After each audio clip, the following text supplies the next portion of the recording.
And welcome everybody to the Ecstatic Business Show. I am so excited to introduce you to my near dear friend, brand new buddy, as of last month, Maxine Cunningham, and she is the CEO of PickMyBrain.world, and her mission is to catalyze 10 million deep, meaningful, transformational conversations with people around the globe. And this is such an important thing. She came from investment banking and macroeconomics and really is now focused on how do we change the world through community. And so, Maxine, I would love for you to share. Tell us a little bit more about Pick My Brain, how this started, what it's about, and why you're excited, and why I'm excited for this to change the world. Yeah, for sure. Thank you. Pick My Brain really is a portal that helps people invite people into their world. So it's a profile that says, hey, I am open and available to sharing my time, knowledge, and experience with anyone who's interested under these rate rules and availability. You can think of it like a LinkedIn profile, but again, the call to action is to have a conversation, to come in and let's connect. And again, the vision is what if we were all open and available to having conversations? Often when I meet people, I don't know how deep I can go with them. I don't know if they're open for just like talking, and similarly, I have so much knowledge to share, and I just want the world to know that, hey, I am open and available to sharing my knowledge on this platform.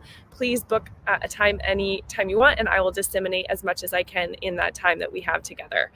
And so I just thought, scaling that preface, that idea globally, if we were all open and available to each other, Google was on a mission to make the world's information more open, available, and accessible to society.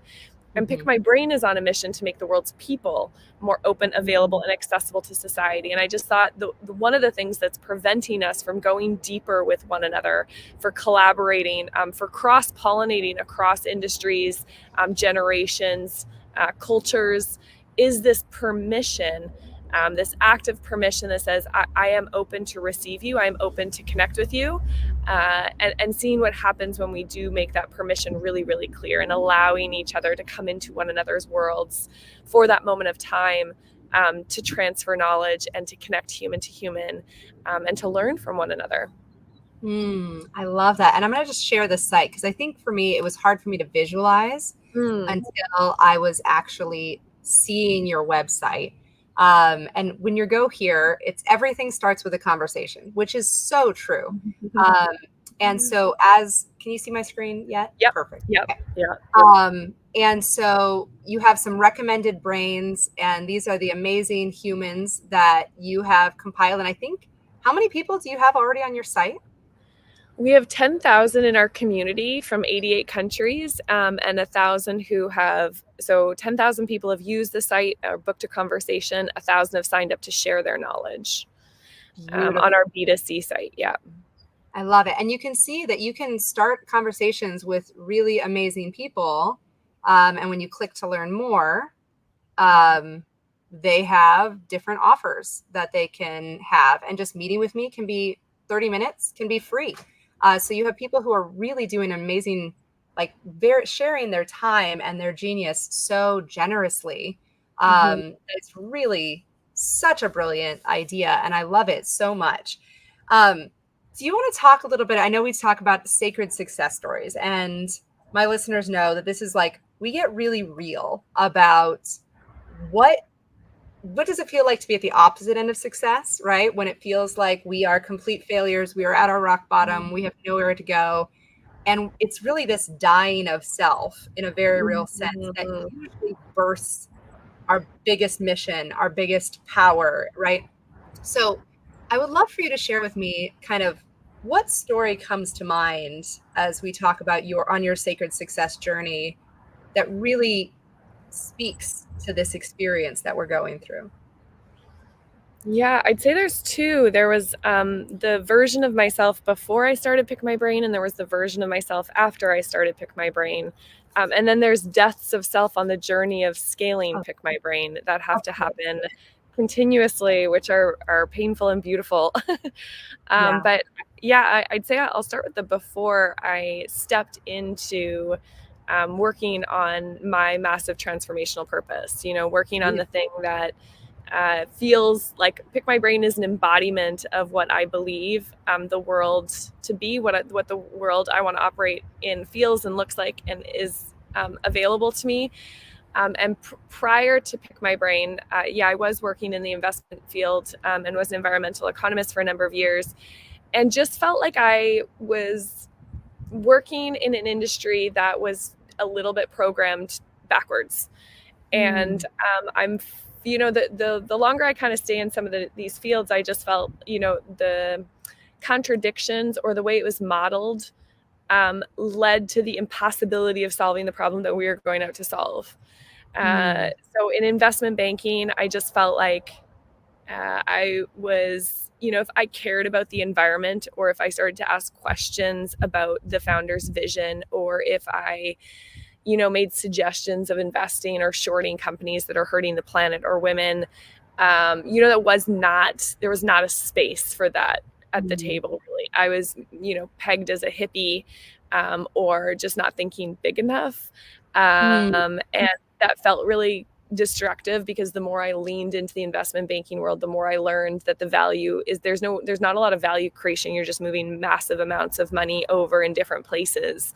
And when you Mhm. do that, the cause and effect that it can have on an economy, on a nation, on a culture, on a community is vast. And these firms didn't connect those two dots when they Mm. moved billions of dollars or short sell a commodity to change the price of food, um, or invest in a company whose mission is not in alignment with the United Nations Sustainable Development Goals. They were not, the actions that we were making were not connected to the planet and the other Mm. organizations that were suggesting alternative paths. There was just no Right. interconnection of those things. So I feel like when you work on things like that are not in alignment with you, personally, professionally, or spiritually, it like slowly starts to kill you. Yeah. In this really, it's hard to articulate or embody fully, but you start to feel like a little bit sick, um, Yeah.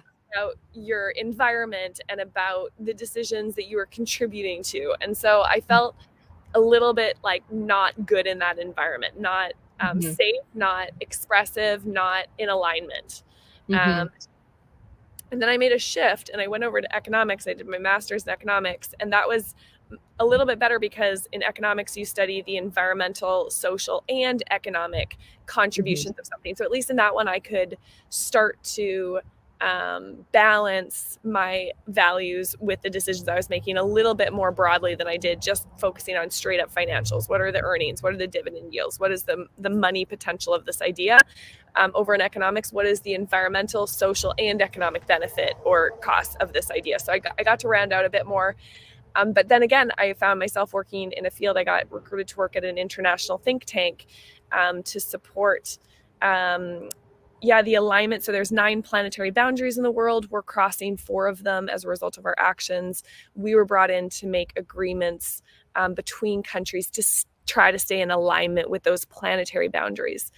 But again, what I learned pouring my soul into this, because I believed in the vision and the mission, I really am passionate about in the environment and thinking about how to stay in alignment with the conditions that we have, discovered politics and how you can work so hard on a policy that makes so much sense and is so sound, but you can have someone come in from the political side and be like, no, I don't feel like this should be on the agenda, because they feel like Mhm. that, and they can dismantle years and years and years of work. And so when I Mm. saw that happen, that was really disheartening too. And Yeah. again, I was pretty green. You come out of university, you're pretty green. You think that the world works with like benevolency and Yeah. doing the right thing. And Mhm. if it makes sense right here, then it surely should pass. And if it's a great idea, it surely will get its way to the top. But that's just like, you keep seeing where these things fall. And so when I understood that I could work on something for 3+ years, and it just gets dismantled, I just felt like I can't pour my energy into this flawed system. I think Mm. the system is broken again, and I was feeling again that conflict, that just like, how do we? It doesn't feel right operating in this model that has the biggest failure in it. It's just too Mm. risky.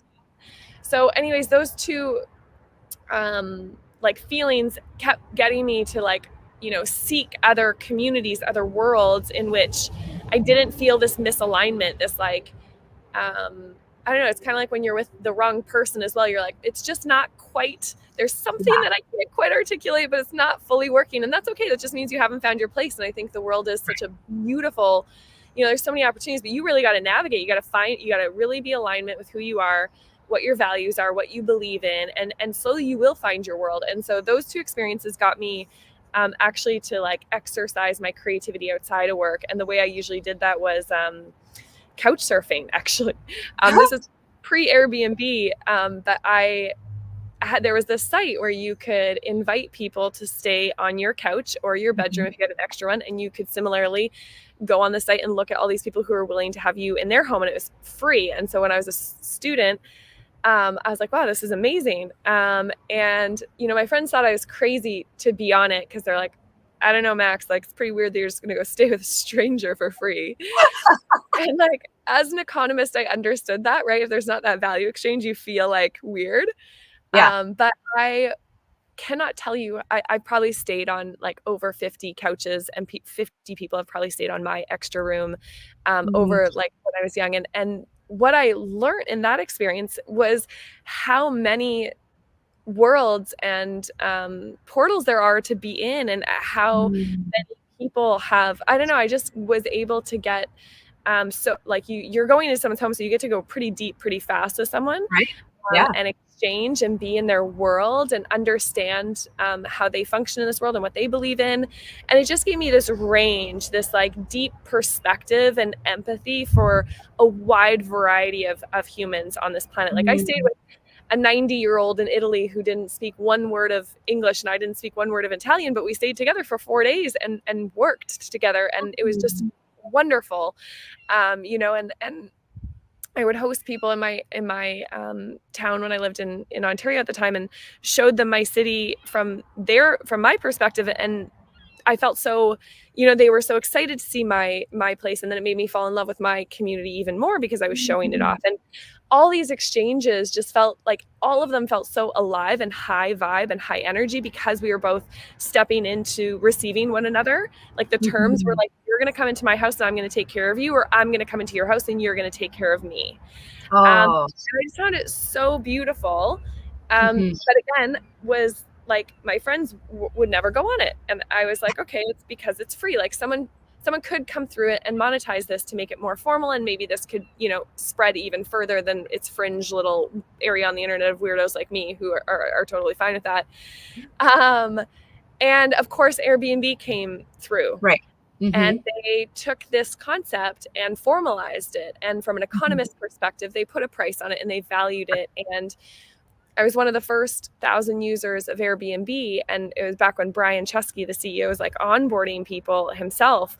And I just remember, Caitlin, seeing like, I was like, this company is going to have more impact than any policy I've ever worked on.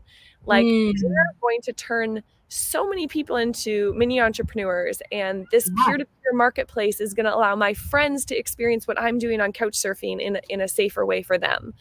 Yeah. And we're actually adding additionality because we're taking an asset that already exists, but creating an entire Underutilized. new market for it.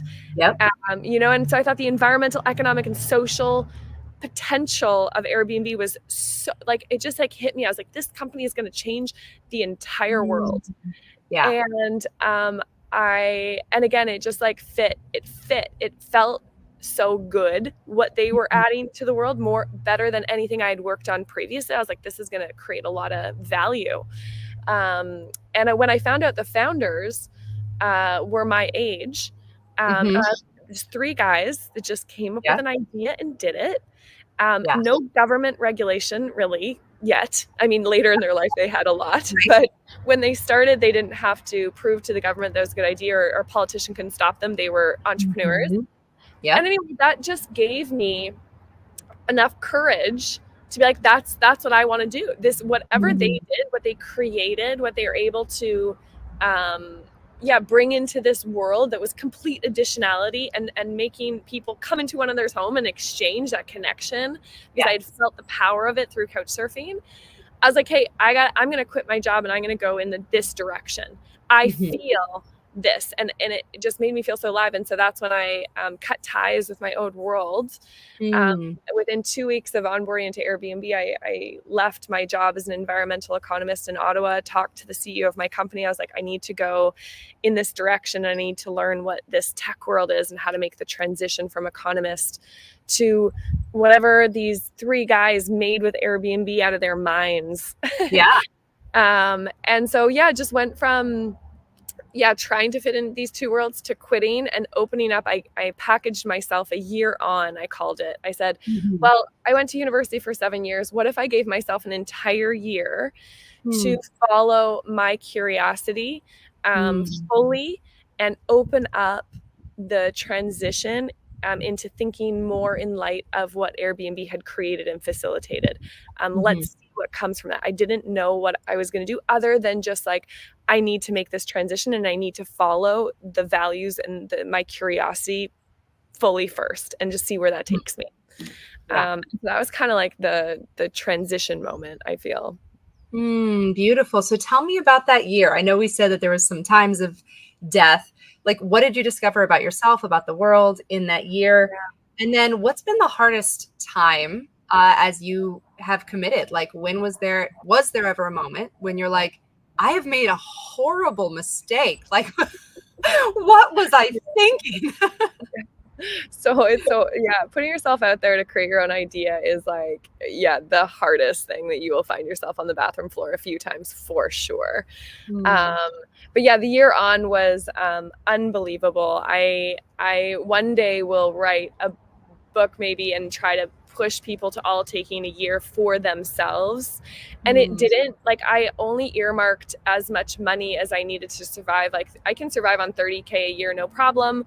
And that's what I spent on my master's. And so I said, I'm going to earmark just a little bit of money so I can lean into this and take my hands off for an entire year. But committing, giving myself that, like the feeling of letting my curiosity drive my life, I've Mm. never lived like that before, Yeah.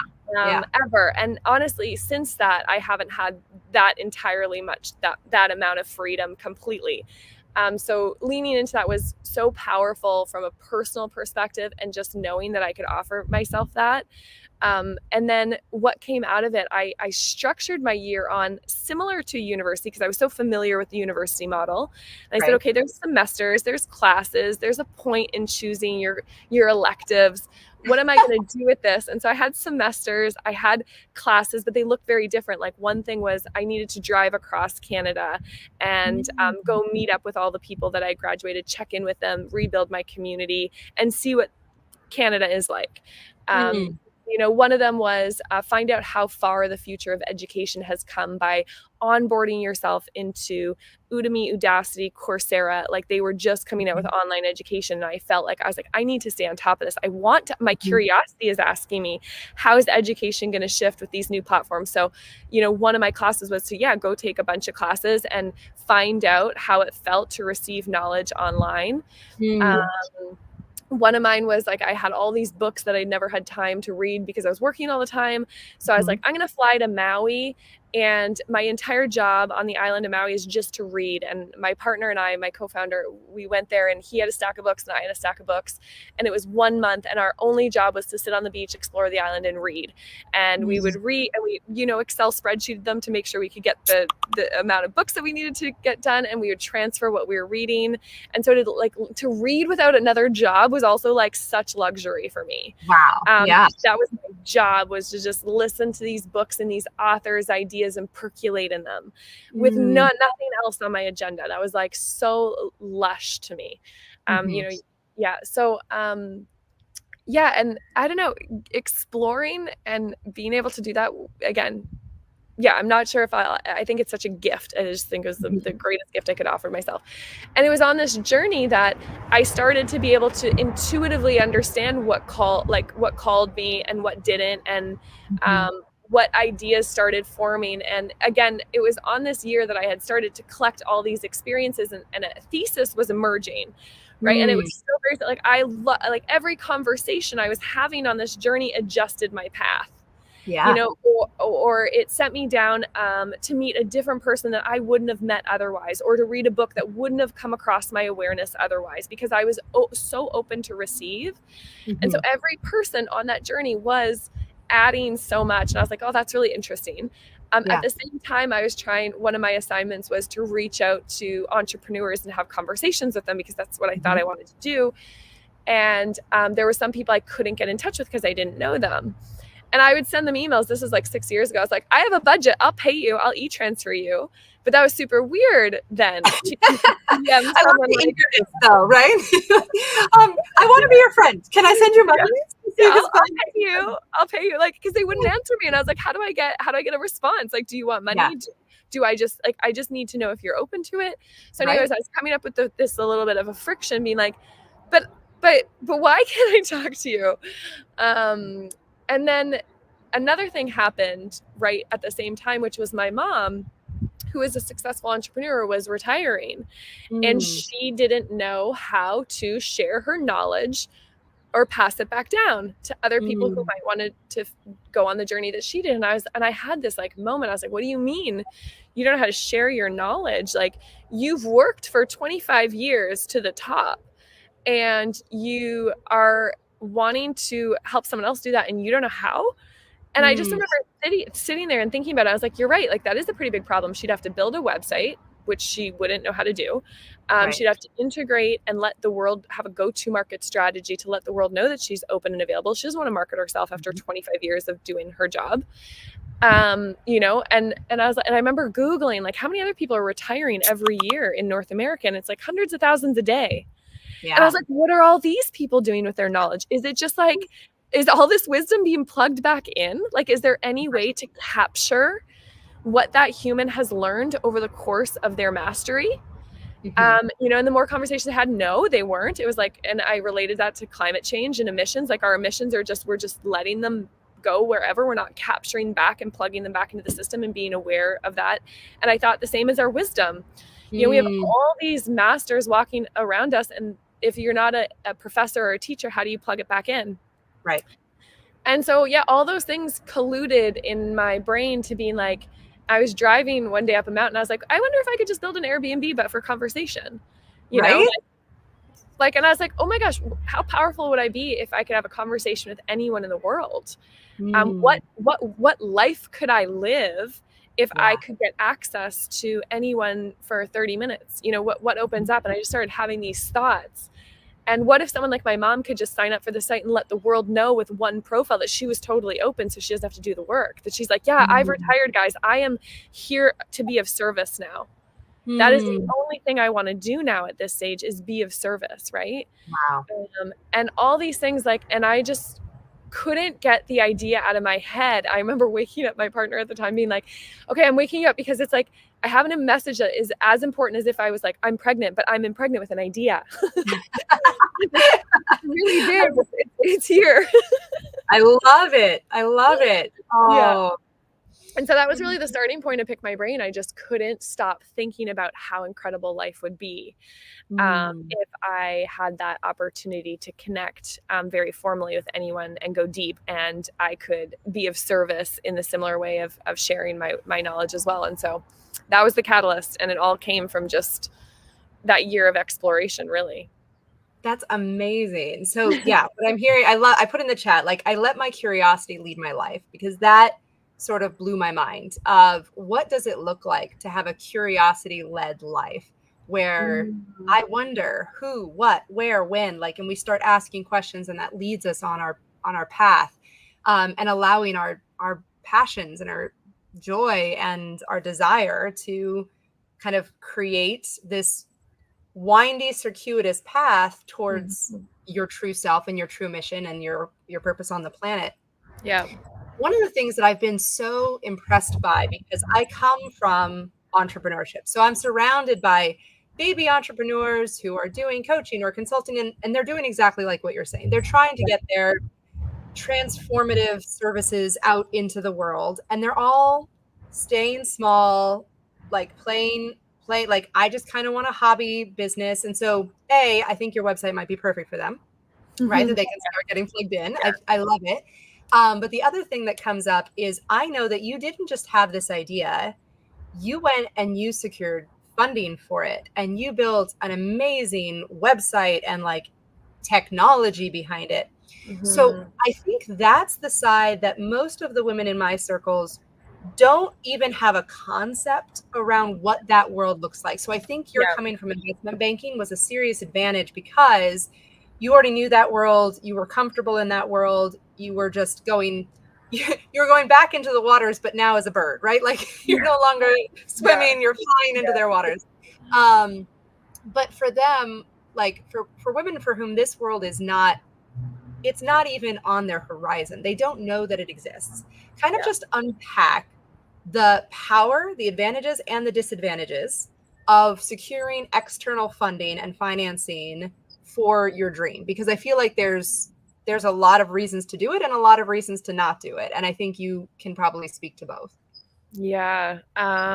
So yeah, I was in investment banking, so I was familiar with financial terms, but raising for yourself an idea, entirely different than working for an institution that has a fund, but familiar with the language. But yes, this is a huge topic. Women fundraising. We know how skewed, and what it, yeah, 2% of all funding goes to women, even though, women statistically are showing that they're the success of their company and the likelihood of the success is even higher when you have a woman on board or as a leader.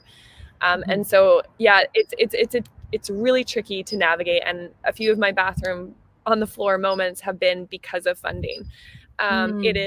It is a lot to go through. It is a lot to navigate. It is a lot to decide the best path. And you're doing all of this while you're building an idea. And right, entrepreneurship is you're jumping off the side of a cliff with all the pieces of the airplane and you're trying to assemble it before you hit the bottom and fly, And so Right. it's a lot. High stress, high risk, and you're building all the foundations for this idea while you're putting it out there and convincing others of it. And so the money part, on top of it, yeah, it's like it's a personal, professional, and spiritual endeavor to fundraise. And my story is, and everyone has a different story about it. I really recommend anyone who is fundraising is just to have a number of conversations with people who have fundraised so you can like start to piece together. Cause I feel like, yeah, it's this ambiguous, untransparent, not totally understood world that is changing every day, right? We have the theorist that's like bootstrap all the way. Do not give equity away because you went into it for freedom. Keep the valuation of your company and try to make it work. And then you have the, well, if you have a really scalable idea and you can't keep up with the growth, you kind of need capital up front to allow that idea to come to fruition. And there's a lot of medical tech companies that need capital before. And so you need to fundraise. And then there's everything in between. And then there's the, who do I fundraise with? Is it like finding a match? Am I taking money from people who are aligned as well and completely on board with how I lead and where my company is going? Do I split and raise from my friends and family and angels and institution, et cetera? There's a whole journey. But my journey was, I actually didn't know I was fundraising until someone said, can I invest in your company? Oh, did I lose you? Oh, there you go. No, I'm back. Sorry. Yeah. So yeah, they had booked me for a session when I was testing the concept of Pick My Brain. Are people willing to pay to sit down to have a coffee and conversation with me? And so my very first Pick My Brain offer was this $50 coffee and conversation invitation. And I had 60 people take me up on this. And it was the second person that booked me for it that was like, are you open to investment? And I was like, I hadn't even thought about it. But he actually planted the idea in my mind, and he was my first check in, which was a $50K check. And it got me down the path of realizing and opening up my mind what I could do with capital, what I could, if I had capital, what kind of technologically advancements I could make on my platform or where I could take my company. So he kind of started, and then I learned more about startup worlds, and like obviously Airbnb had raised money. They were my keystone, watching how they kind of did it. And right, I started with going to my network first, my friends and my family and people within my wake in Vancouver.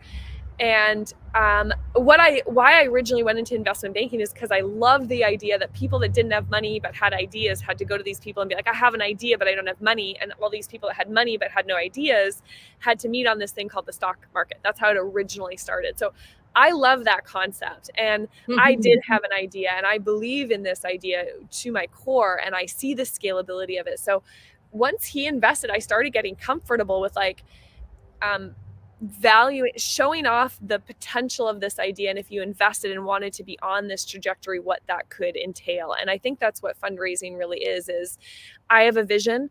This is how I see it coming to fruition. Do you see the value in this idea? Do you want to come along on the journey?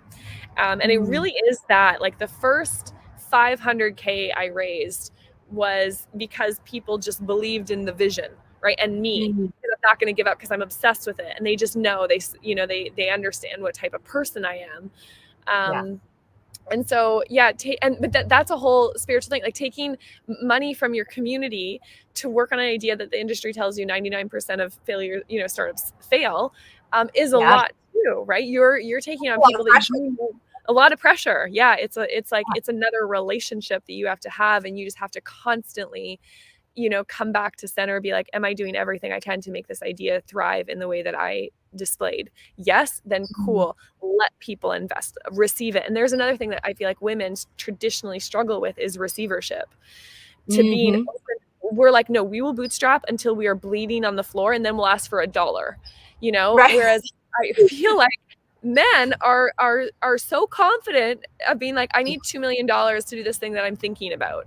Whereas women are like, I have 1,000 members. They've all said yes. They're all paying. And like, I've got everything. I've got everyone working for free. And now I need somebody want to give me $49. Like, so I think women need to start.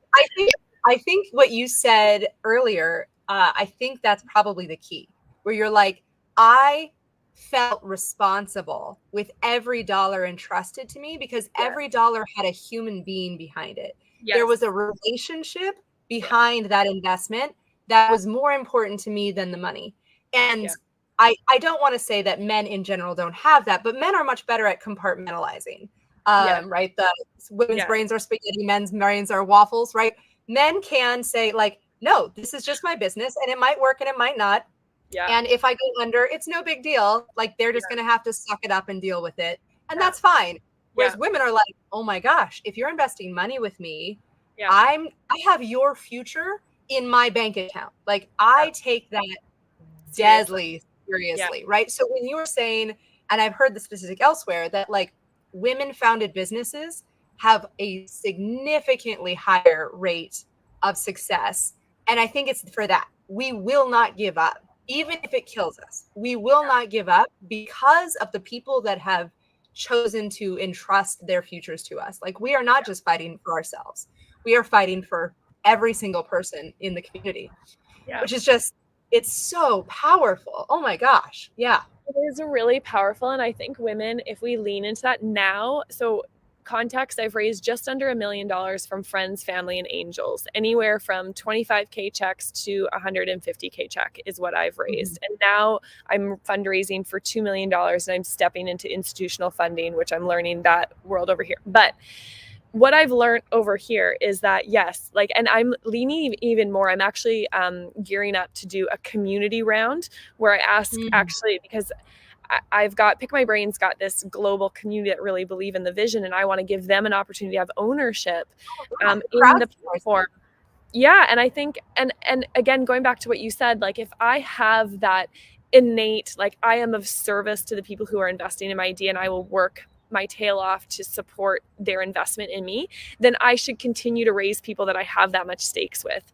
And community is the next one. Like, I want to serve my community for the rest of my life. So it actually makes the most amount of sense for my community to invest in me so I can serve them directly. And thinking about, again, this creativity, like, again, as a startup founder, I have been on the journey now for like 4 years in the startup world, and I have received all the education from the startup world, and it is still very linear. This is how to do it. This is where to raise. These are the terms that you'll get. And while I love that there's a path, there are also a million other ways to raise that I've found in scratching outside the lines that aren't offered to me. Like, I haven't had very many people discuss a community round with me and the economics behind that and how to package it on your cap table in a new way. And how much that could serve, putting ambassadors in the platform globally rather than going to a VC where their goal and initiative is to right, their motivation is much different than my community's motivation to share the idea. So just like, don't be afraid to like think outside the box. Women especially too, like I really am hoping that women start funding women. Right? Because I think if women come together and pool our money and actually invest in women founders or women-led companies, there's a whole game changer that can happen there. There's a whole bunch happening in the fundraising world right now. I think it's being shifted, and I think I'm calling in like just thinking about it a little bit differently. I'm not closed to any funding, but I'm really thinking about how it makes me as a leader respond or react, how I can best be of service and lean in, and how it supports the mission that I am after. You know, and I think of also, I'm thinking of ownership economy, like how the whole industry is changing. Instagram is a perfect example. Instagram sold for $1 billion, and I think they had 12 people on their team and a few VCs, which means to me, which is incredible. That's a huge amount of value to create. However, that $1 billion is going to go to 12 people and a few banks. And to me, that is, as an economist, that's what creates wealth inequality. Because that $1 billion is not going to be disseminated. However, where did that $1 billion valuation come from? It came from also the you and I using Instagram. And so hypothetically, if Instagram had carved out 1% of their cap table for the users of their platform, even if we all got a small dividend from that sale, that $1 billion would have been distributed in a way more effective way than to like a very small group of people. So I just think that the movement towards ownership economy and like getting creative with your cap table is also in pursuit of this wealth equality that I'm also interested in. So yeah, fundraising is a mixed bag. It's interesting. It's invigorating. What I love doing is like taking an idea and a vision and showing the value and the potential of coming on board. That's really all you're doing. But I'm getting more confident in the nonlinear approaches to how you can seek funding as well. That takes me a little bit longer to fundraise right now, but still makes me aware, more deeply aware of how I can fund this initiative that I'm going to be working on for the rest of my life. Yeah. It's so fascinating because my master's thesis was in micro funding. Like we had to, I built this whole business model around like micro funding, and it's been on the back burner for what, 12, 15 years now that I've just like, I haven't even thought about it. It was that thing I researched and I did, and I submitted the paper and then I put it on the bookshelf. But holy crap, woman, you are like blowing my mind. Like I'm supposed to be facilitating a podcast right now, but actually my brain is exploding. Because I'm like, why haven't we done this, right? We have crowdsourcing, we have institutional banking, but what we're talking about is almost like a female run fund where you have to be a female to put money into the fund, and then the fund makes decisions, and we invest in female-owned organizations. But it's a way to diversify the capital, because right now there's this whole, you have to be an accredited investor, which means that you have to have a certain net worth and you have to do this. And unfortunately, that really, it just reinforces what you said, the wealth inequality, is that if you have a lot of money, it's really easy to make a lot of money. If you don't have a lot of money, it's very difficult to make any money. Right? And so this idea of like having almost like a Kiva, but for female investors in that 0 to 2 million range, which to your point, investors won't even look at you if you need less than $2 million. But we're not in Nigeria. Like we're not needing a $25 loan. Like there is this like weird gap in the center where I'm like, I'd like more than 25,000 and less than 2.5 million. Can you help a girl out? Right. But what's also coming to mind is like the other power of women is that we don't just give money and check out, right? that this fund could be women who are like pick my brain types, like I'm going to invest my money and I'm also investing my brain. Like I'm going to commit to mentor the CEO, and we're going to have like, we'll be your board of directors as Yeah. well as your financiers, and we are Yeah. all committed to making this organization work. Yeah. And then in 5 to 7 years, we'll figure out how to repay the funds so that we can keep investing. But it's all hands on deck for this project. So it's a fascinating idea of, yeah, okay. So we're on such a rabbit trail, but we totally need to go down this journey together, because Yeah. I do feel like women-led startups are the best investment on the planet. Mm-hmm. And B, they are the least funded investments on the planet. So we have Yeah. such a blue ocean Yeah. of what's possible that, yeah, I feel like, especially with what you've already developed and the relationships that you've built, that there's room for a revolution. There's room for a revolution. And women, okay, let's keep going down this a little bit, because women, Yeah. I've realized so the difference between like women startup founders and male startup founders, and I've like, I've been in both worlds and I'm watching the difference. And one of them that I've noticed, and this is again my own personal experience, is that women will build community first around their startup. Okay. And that takes 1 to 3 years of investing. You're a community builder. You got to pour your heart into holding a community, maintaining community, adding value to a community.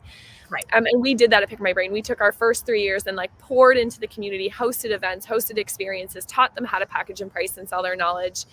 And word of mouth took us to 88 countries. Men startup founders get money and buy users. Okay, they know their cost to acquire their customer. They know their path to do advertising. They know how to hit their numbers. They're very good at that. All right, they're very good at gaming and doing that dialed logical, keep compartmentalizing over here. But buying users and building a community are very different. Oh yeah. Right, they're very different users. And so I think women actually have such a tremendous opportunity to raise from their community. So for example, with Pick My Brain, I want to do a community round where I ask 1,000 of our users to invest $1,000 if they want to have ownership in the platform. And I'm going to ask 100 people to invest 10,000 if they want a different compartment. But yeah, like, right. And why is that so smart? Because if 1,000 women put $1,000 into Pick My Brain, women's word of mouth referral is the best in the world. There's no better ambassador than a woman. None. Yeah. Like, I want my whole sales team to be women, because they're just so good at sharing who you need to meet, who you need to connect with, what products are the best. They have the gift of the gab, right? Women, that's how we are natural connectors. Yeah. Natural connectors. So like, doesn't it make so much sense for Pick My Brain to raise that way? Because then if 1,000 women had ownership in Pick My Brain, I think that just takes it to another growth trajectory versus going to find and chase down the VC and pitch myself they have limitations. They can only invest in me if I hit this, this, and this. Otherwise it doesn't fit their thesis. So I have to go and navigate this field of like, who's my fit, and then give my equity to a firm, which gives me a one check at a time, which is wonderful. But are they going to advocate for me like 1,000 women can? Probably not. They probably can't reach that much. They're going to help me in other ways. But so I might do both. And my journey as a founder is like, honestly, to like evolve as much as possible. So I'm like, I want to try it all so I can communicate my lived experience to all the paths that exist. So, hey, if you raise from the community, this is the likely outcome. If you raise from a VC, this is what it feels like. If you raise from angels, this is what it feels like. But truly, I think there are so many women founders out there. If they just sit and like imagine 100 people around them that have watched them and asked for $1,000, that will be your first start. That is the best validation that you're on the right path. If you can get your friends and family and community to invest in your idea, start there, So yeah, I do think there's this whole middle ground that we can play with and think about a little bit more and get a little bit more creative about from the founder's perspective, from us women that can put $1,000 into other startups, right? I'd invest $1,000 in some startups if I had the opportunity to do it. Right. Yeah. When you were like, I want 1,000 women to $1,000, I was like, where do I put my credit card? Yeah. Right. So now you put the paperwork and the legalities to make that really simple, because then it would flow. Yeah. Right? And that's the biggest question is how do you set that up to be most efficient in the transfer of money and effectively. And I know that crowdsourcing is such a beast. Like it is a burden Right. to go and say, like, a lot of people are like, well, I'll just put my stuff on Indiegogo or Kickstarter or whatever it is. Yeah. And those are very good for like product launch Yeah. items, like Correct. invest $50 and get the sweatshirt sent to your door kind of a thing. Yeah. But This in is great. things like technology build or service providing, it's almost impossible to say like, hey, like invest in this thing and it's going to have this result or outcome. So yeah, I think my curiosity is going to have to leave this for a little while. Like my first thought is like, how do I just go interview 200 women who have raised at least $1 million in financing and like funding? And so like, how did you do this? Yeah. What would have made it easier? And like, just because I think you're right. I think we go back to the very beginning, which is everything starts with a conversation, right? Like, I don't know what I don't know about this world. Clearly, it's been interesting to me for over 15 years, but I have never allowed my curiosity to lead me in that direction. Yeah. But that's, I think, where this starts is like, it just starts with conversations and talking to people who have maybe at one step ahead or 10 steps ahead on this journey, who are from a place of generosity and giving, saying, yep, absolutely, I'll help you out. And here's my brain. Let me do this. So I think we have gone full circle and said, it's amazing what happens when you get the right people in a room talking about the right topics. Like literally anything is possible. And so I think for my listeners, what I want, I don't know about you guys, but I am like so freaking inspired and like energized as a result of this conversation. And that's what we want for you. We want you to be out there talking about the things that matter to you with people who are brilliant and curious and passionate, who are going to light that fire and put kindling on your fire and then like move your fire to its own like special bonfire pit and then pour gasoline on it, right? Like, how do we surround ourselves by the people who kindle our passion, the people who inflame our curiosity and inspire us to do big things, right? I know you just got back from Abundance 360. Like, I loved Peter Dimondis's idea of the moonshot, right? Like, have that impossible thing. And it's amazing how it's almost easier, right? The 10x is easier than 2x concept. It's actually easier to build something that feels wildly impossible than it is for you to do little incremental baby steps, because people want vision. I'm convinced that vision is the most valuable commodity on the planet, right? There is so little clarity and confidence and leadership, and most importantly, vision. So if you are able to see the future in a way that inspires people to become more alive, more in love, more excited, more curious, more kind, right? You have a responsibility to get up on a platform and start shouting at humans and saying, hey, this is possible. We can go this direction. And I agree with you. I think entrepreneurship is the way that we do this. It is small people doing big things, not big institutions doing small things, which is sort of what our economy is right now. Is it is the battle of the giants to do nothing. And we are the little guys who are like, nope, F that. Like, I'm going to go and I'm going to take over the world. And we are the ones who are, to your point, creating actual value. Like, entrepreneurs are not just moving zeros and ones around in a meaningful way. We are the ones who are actually saying, you know what? I see a need. I'm going to create a solution, and I'm going to create value with my ideas and my dreams and my vision and my passion. And we are the ones who are going to save the world. I absolutely agree. I couldn't agree more. I think the transition we're going through is the next one is like, we're all entrepreneurs. You want to develop a skill, learn how to host a community, learn how to put something out there and practice your vision, like you said. And Pick My Brain is coming out with a membership, an official membership that includes weekly drop-in global knowledge exchange.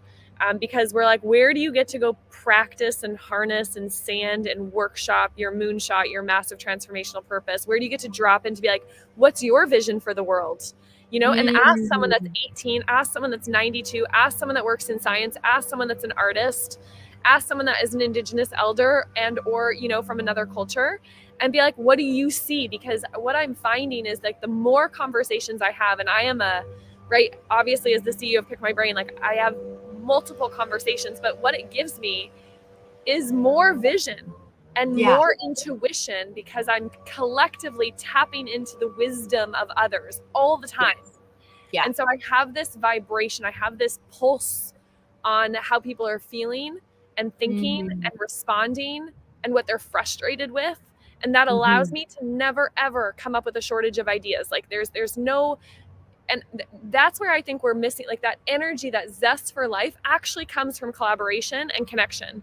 And so that's Mm-hmm. why we're on a mission to facilitate as many of those as we can, because it actually levels the consciousness and it allows us to step into entrepreneurship. It allows us to step into our vision and mission and find our purpose and energy.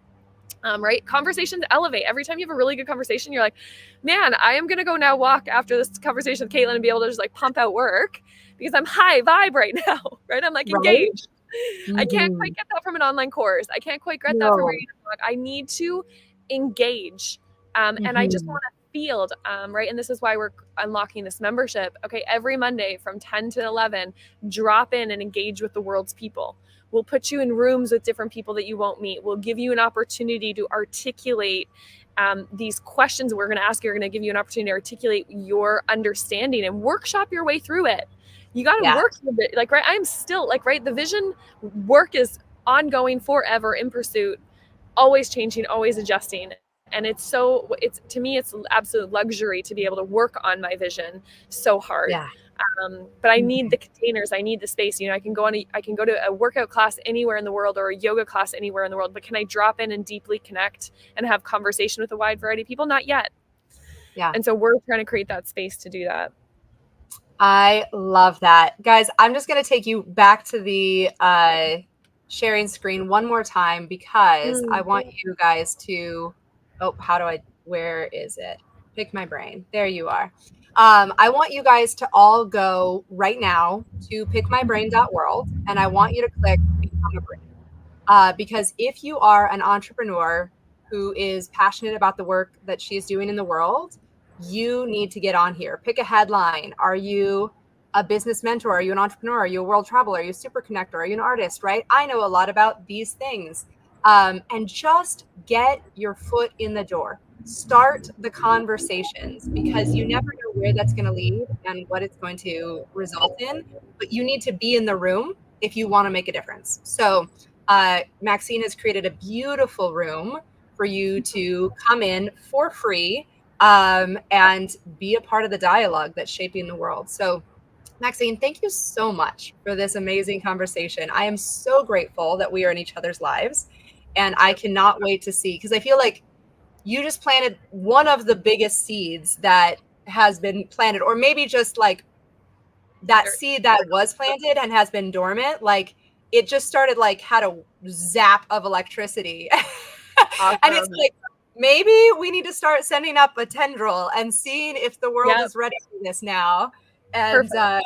yeah, I'm so excited to see where this goes. So thank you so much, Darlene. Sending you so much. Oh, thank you so much too. I love watering each other's seeds. You know, that's what it's all about.